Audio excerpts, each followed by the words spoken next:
We are on. Can everyone hear me all right? I've been told that there are issues with audio sometimes, and that my timid nature, you might not hear me constantly talk.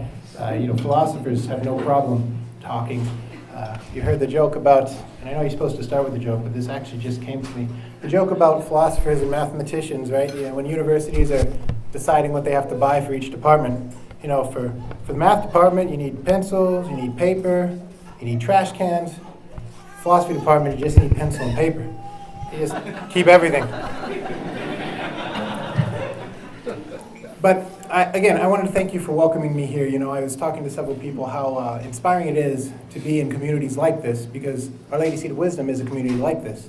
And by that I mean, one, we're small, we're faithful, and we believe education is the key to the future.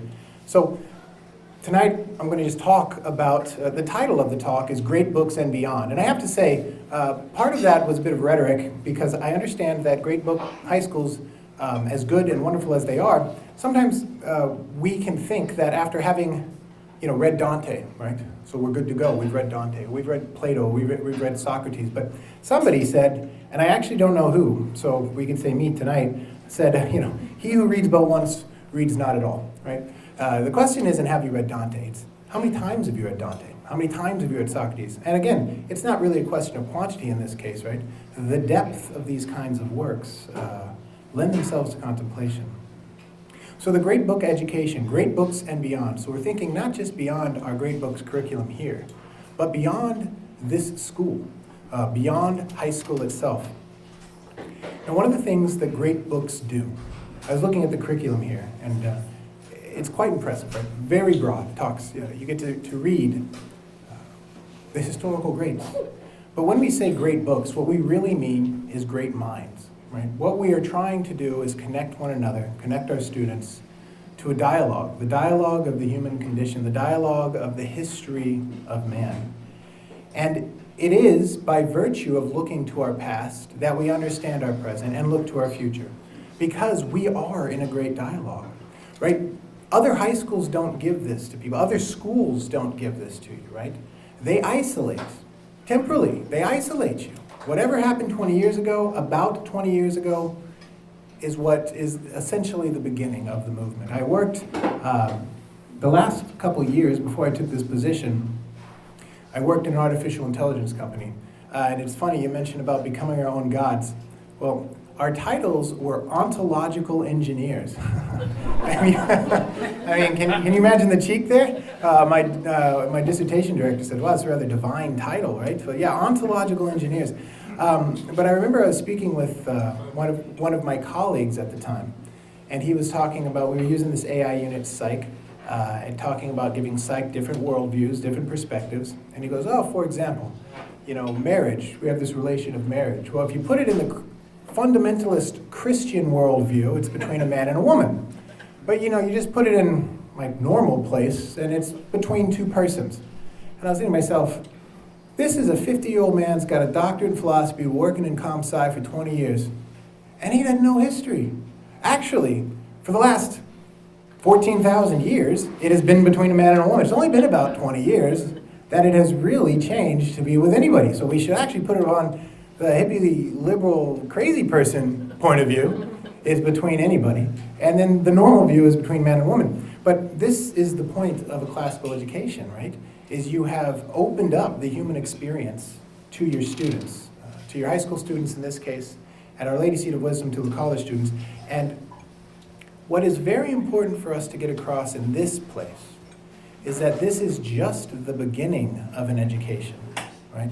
The classical books model is a necessary model to open up minds so that they can be ready to receive knowledge, right? So they've touched on Sophocles, they've touched on Aristotle, on Aquinas, maybe even, God forbid, some of those modern folks, right? They probably touched on them, at least to point at them and say, you know what, those guys messed up. But the point is they've had access to it. And they have learned a very important lesson about the nature of a lot of human work, is that unlike the progressive model where sciences tend to advance through history, some of these other fields don't, right? It is not a measure of where you're located in the historical timeline as to whether your science has been fully developed, right? It's about the depth. Philosophy in particular is like that. Sometimes the best way to move forward is to look to somebody 1,000 years ago, right? In philosophy. Now that's not going to be true of all things, right? So medicine, right? Nobody's going to go back to Hippocrates and say, listen, I got this growth on the back, and he'll throw you a couple leeches and you'll be good, right? No, so some things do actually progress with history. Philosophy, theology, history, the literature, the arts, these things progress in depth of truth and sort of clarity of beauty, right? Simplicity of thought, not in the sense that things aren't hard. Those of you who are familiar with St. Thomas, God is the most simple of all beings. I remember when I was in high school and I read that, I said, this guy's out of his mind. Simple, right? God's the hardest thing for me to get. Now, at the time, of course, I didn't understand the nature, philosophical meaning of simplicity, but that's actually a really important point. High school is the beginning. The classical books model, this particular model, is likened to, when you're trying to grow a plant, and I don't know this because I kill every plant that I try and grow, but I have heard, rumor, that if you're trying to make a plant grow, it is often the case that you provide it a very isolated context in which it has just the right amount of everything it needs until it sprouts just a little bit. And once you've got it there, you have to put it in a bigger context where it can draw more from the soil, go deeper with its roots, and take root and begin to flourish. High school, classical schools, are that first step. You've opened up the shoots. They've started to sprout, but they're still very delicate, right? They've opened themselves up to recognize that this great human experience is wider than all of my friends think who go to the public school, right? Who can't think at all, by the way. But it is wider. We've been discussing with, agents of the past. There's an interesting philosopher, Thomas Proofer. He's very hard to read, and he believed that you should only write 100 pages in your life, and he's got the collection of his works like 95 pages long. Anyway, he's got a nice essay in there, and he makes this observation about when we talk about ancient, medieval, modern, postmodern. He says that distinction comes about in the modern time, right? Because the modern time was all about classification. But prior to that, philosophers just said philosophers, right? Thomas said Aristotle, the philosopher. Averroes, the philosopher. Sophocles, the poet, right? It wasn't about, he's an ancient guy. It's just, he's one of us, talking to us, right? Chesterton has that very famous line about tradition, and I won't quote it because it's very long, but basically, right, he says, tradition is the democracy of the dead, right? It overthrows the oligarchy of the small number of people who happen to be walking around, right? What this classical model does is teach our students, teach our young children, all of you are adults as far as I'm concerned. You know everything there is to know. For any of you high schoolers here, you're adults. But the young students, it teaches them that dialogue is not limited to the here and now. And that great minds continue to speak to us. Not from the past as if they're dead, but actively. They lend themselves to contemplation. And where do you go from there? Where do you go once you realize this? Right? So you've read Sophocles, you've read Aristotle, you've read Plato, Thomas Aquinas. Where do you go from there? Well, you've touched upon them, right? Anthony Pegas wrote a good essay on the ancients and St. Thomas, and he makes a very astute observation. He goes, when you are studying philosophy, let's say. Well, let me step back. When you're studying philosophy, you pick a philosopher and you sit before him as a master and you learn everything that he knows and you learn how to think like he thinks. So a lot of people will say, well, the best way to learn philosophy, the best way to learn theology, the best way to learn anything is to read as much as you can and distill the best from everything. That's a modern notion. That's how science works, right? That's how science works. You get all the data, you distill it, you try and generate generic rules. But that's not how to do philosophy. That's not how to do the things that we learn here.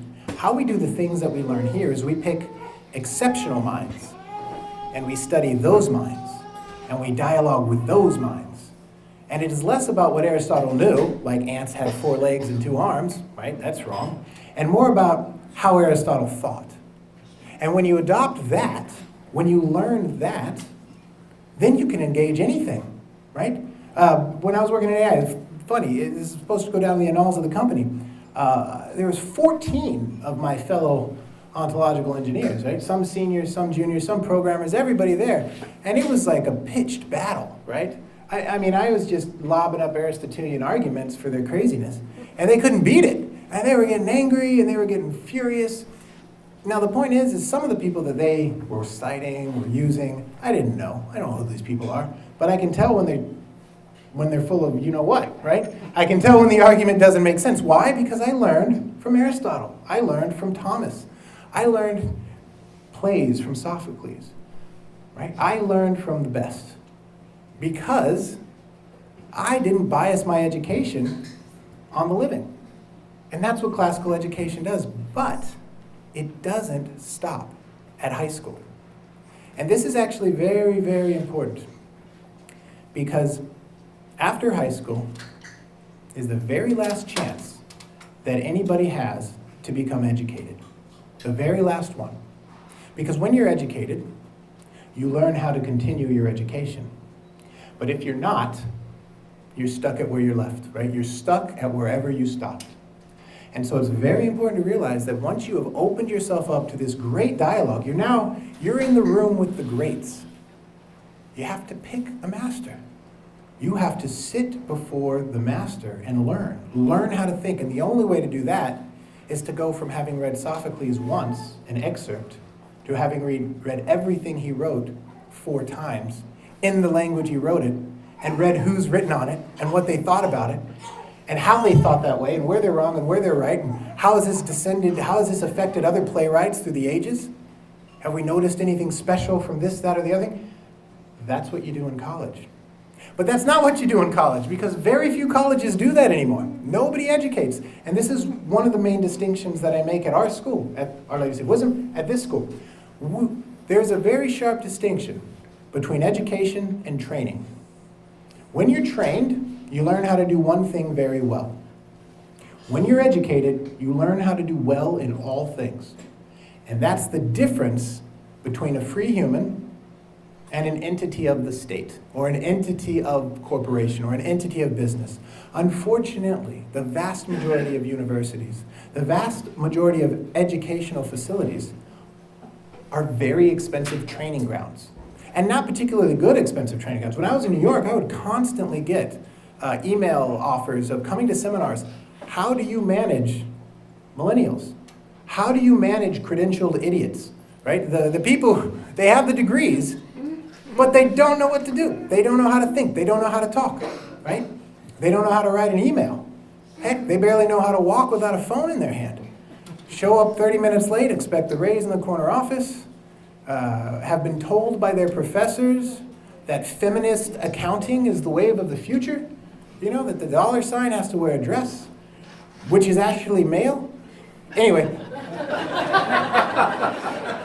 the point is that they come out thinking they know what they're doing, and when they don't know anything else either. And why is that? Is because they haven't been educated. They've been trained.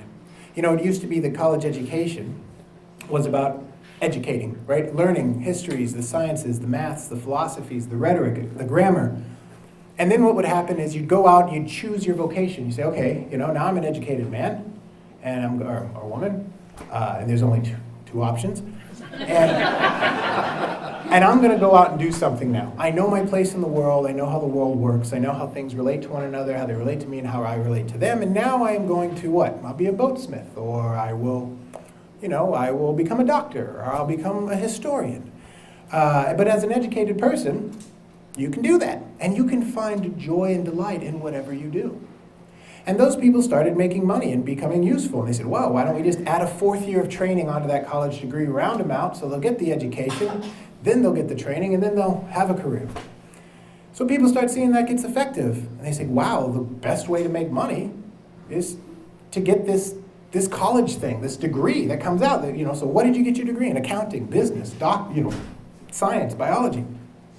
But people rarely recognize that indicates, At best, 25% of what you did. But that's the only thing people focus on, and so these humanities have dropped down. And the very thing that made training valuable, education, slips under the water and disappears. But not here. Not at a place like this. And not at a place beyond this if you choose correctly. And that's why I wanted to make this very clear, that your education has only begun. You have just entered the arena. You haven't really begun to talk with its members. And so it's very important, because when you do that, that will open you to an education for the rest of your life. As Saint Newman said, right? Education is a great but ordinary means to a great but ordinary end, making human beings fit for society. And what does that mean? That means we're naturally supposed to understand the world. We are naturally supposed to engage it with all of our faculties, with our reason, with integration of our education into daily activities. And after that, we can choose freely what we want to do with ourselves. And we can change directions, right? How many here have changed careers? I have. I've studied ancient philosophy and Thomistic theology, and I was working on one of the longest standing artificial intelligence projects in the world, right? Because you can think. One of our clients from one of the biggest banks in the world was talking to us. He goes, my best financial analysts don't have financing degrees. One has a doctorate in philosophy from Oxford, and the other one in literature. Why? Because these fields are human fields. These fields are the kinds of fields that grow your mind, your soul. Education is very much the spiritual equivalent of good nutrition. If you have good nutrition, your body, as a child, will naturally grow. It has a natural impetus to fill itself out in regular proportion, right? If you provide the context of education to a young person, they will develop into the unique person that they are, fully formed as an adult. If you deny nourishment, you wither, atrophy, and die. The same is true with education, which is why it's very important to recognize the difference between being educated and being trained.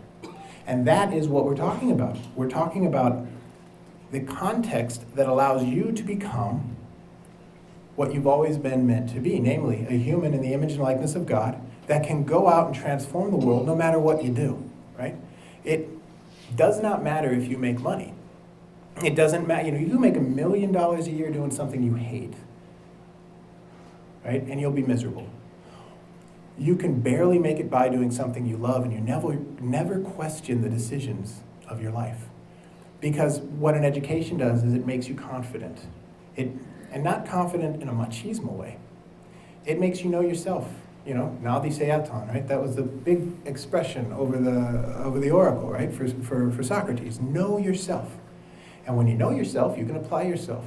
But what's most important is you can apply yourself and you can make mistakes. Right? If you go to a place that trains you, you come out as an accountant. Well, I'm going to be an accountant now. I hate accounting. Well, what else can you do? Nothing. There's nothing else you can do. Go back to college, live at home with mom and dad for another 30 years. Sure, I'm sure that'd be delightful. But if you're educated, you know how to learn. You educate yourself, then you become trained in accounting. I don't really like this. I'm going to try something else. But because you have this confidence, this ability to articulate the world to yourself and to others, people recognize that you can do stuff. It's one of the ironies that philosophy and theology and literature, there's some of them, they are literally useless subjects. But I mean that quite philosophically. There is no use to which you can put them. And yet, they are the most valuable things that you will learn. Because they are useless, they are good in themselves. You don't do them for any other reason. It's like the difference between reading a book for a book report and reading a book just because, right? Then two entirely different experiences, two entirely different effects. Education, like nourishment, allows a human being to fully develop. That's what these great books are. But you never really go beyond them. And what I mean by that is that once you have started sprouting and moved into a new situation where your roots have grown deep, you constantly draw forth from these books. not just the books, but the minds, the discussions, right?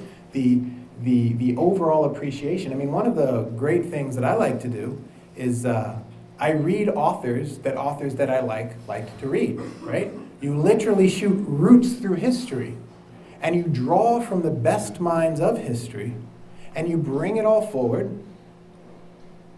And then what are you? You are this font of normalcy, which unfortunately is exceptional now, right? Not a lot of people are normal. And I don't mean that in a sort of, yeah, everybody's got their own quirks. No. People really aren't normal anymore, right? They're not normal human beings.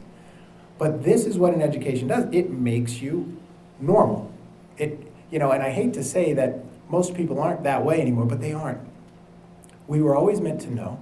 We're always meant to develop ourselves and be able to freely choose what we'd like to do. Yes, we do have to work for our bread, right? Consequence of the fall, we slipped up. I mean, in a big way. Christ helped, saved us.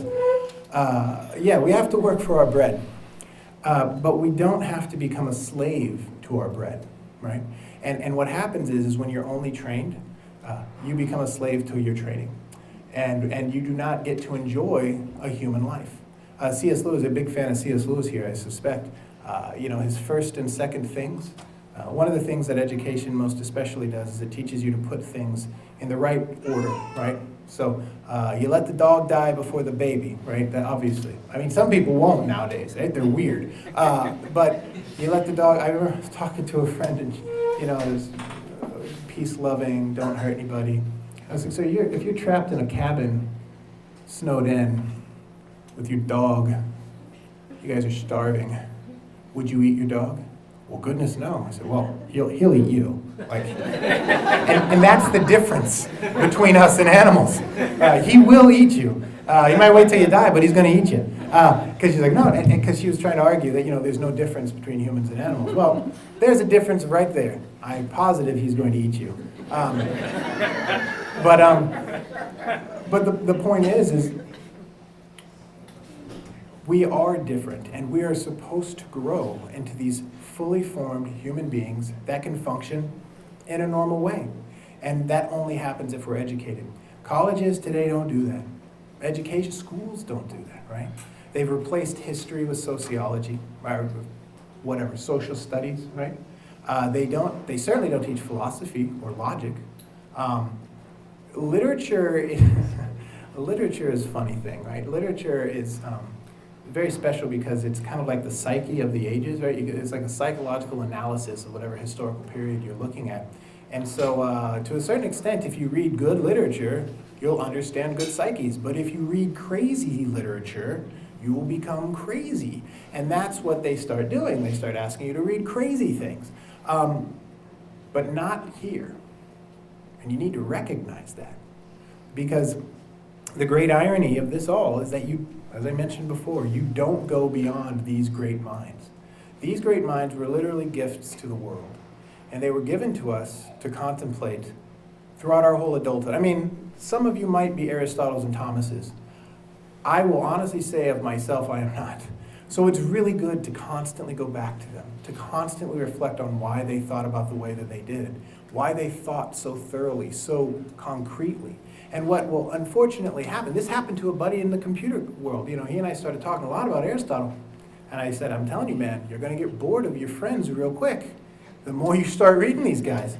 And sure enough, he did, right? Because they don't talk about things that are, well, first of all, interesting because they're not relevant. They're not real questions. They're not, it's kind of like asking the question, what does blue taste like? There's no answer to that, right? But if you were educated, you wouldn't even ask the question, right? But the world is now operating with questions that can't be answered because they're not real questions. And what great books teaches you is how to ask real questions and how to get real answers. And it is going to set you up for a tremendous amount of boredom in the world, right? So you will go out there and you'll say, wow, you guys aren't worth my time. And say, how are you judging me? I'm making intellectual, factual judgment. Prove me wrong. Say something interesting, right? I mean, this is one of those things. And it's not actually, Aristotle talks about magnanimity. The magnanimous man doesn't consider the paltry concerns of fools. He also said something very interesting. You should never take the opinions of fools and madmen. You should just discard them. And yet, Look at all of our reality TV. We're kind of putting them front and center. But the point is you will not consider the concerns of the world worth your time. That's going to make you simultaneously a pariah and a king. You'll be king of the world because nothing can get to you. But you'll be a pariah because nobody will go to you, right? They won't talk. I mean, I have a sister-in-law, right? She's like, you guys always talk about God and, like stuff that's heavy and deep. It's not heavy and deep, it's real, right? Things that are real, yes, they have a weight to them. Anybody read The Great Divorce? It's a book by C.S. Lewis. It's about these people that go on a vacation from hell up to heaven. They can go up there anytime they want. And the problem is they are so flimsy. It even hurts to walk on the grass, which is so real to them. They can't even make an impression in it. It's real because reality is heavy. And that's what happens in the great books, right? You become heavy. Not fat, although, if you read too many great books without exercising, yeah. But the point is you become real. You become interesting and interested in things that are worth your interest. And so you're going to feel weird in the world. But it's important to know that you can avoid all of this by not continuing your education. You can choose to be trained, and you can get a job, and you can have fun at sushi night and think it's really interesting who Nicki Minaj is dating, and not have to worry whether you have internal consistency whatsoever. I got in a debate one time with an analytic philosopher, and I got him so worked up. He goes, man, who cares what is true about the case? And he went on to continue. I was like, can we stop for a second? We were just debating about what was true, and you explicitly said, who cares about what's true anymore? Right? I mean, you can't say that and be a philosopher. You can't say that and be a human, right? So you can avoid that if you want. You shut off your mind. And this is what education is now turned into in a lot of different places, right? It blinds the students and then stops talking about color. And that's what happens. And so nobody feels like they've lost anything, but everybody's wandering around like cattle. There's a great line in Moby Dick, at the very beginning when Ishmael, right, call me Ishmael, is talking about his crewmates. He's talking about how these crewmates have gone all over the world. They've landed at ports far and wide. They've seen cultures and mysteries and wonders. And he says they might as well be cattle, because it hasn't affected them at all, because they hadn't been disposed to be able to recognize the value intrinsic in that, right? They weren't educated, because that's what education does. It opens your eyes to the world. You see things that are really there, and you see things that aren't really there. I mean, you don't see them, you not see them, right? You see what is and what isn't. That's the point of an education. You don't really get beyond that, seeing what is and what isn't. The only thing you do is you go deeper in the real. You see more of what is, you see less of what isn't, and you tell people who are wandering around in a great fog that they're walking in a fog. You try and prevent them from walking off a cliff, and then they turn on you, because that's going to happen, right? Augustine famously says, people love the truth when it reveals itself to them, but they hate it when it reveals them to themselves. And what happens when you become educated is you become a mirror of truth for other people. You do become Christ in that way. You bring Christ to the world by being truthful. But unfortunately, that truth is going to challenge others. Because when you're faced with the truth, there's two things you can do. You can conform to it, or you can hide from it and kill the guy who reminded you of it, right? That's what happened to Christ. That's what happened to Socrates. That's what happened to all of the martyrs in the history of the world.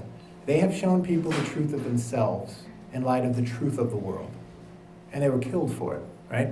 So really, I guess you can go beyond. That's pretty much the only way to go beyond the great books, is to take them to the world and take what they mean to the world, take the minds of the greats to the world, who showed the world what it is to be in the world, and you can have people reject that.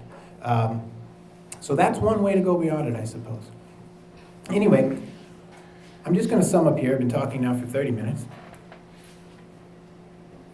To emphatically remind the students here that your education has not finished here. You have literally just begun.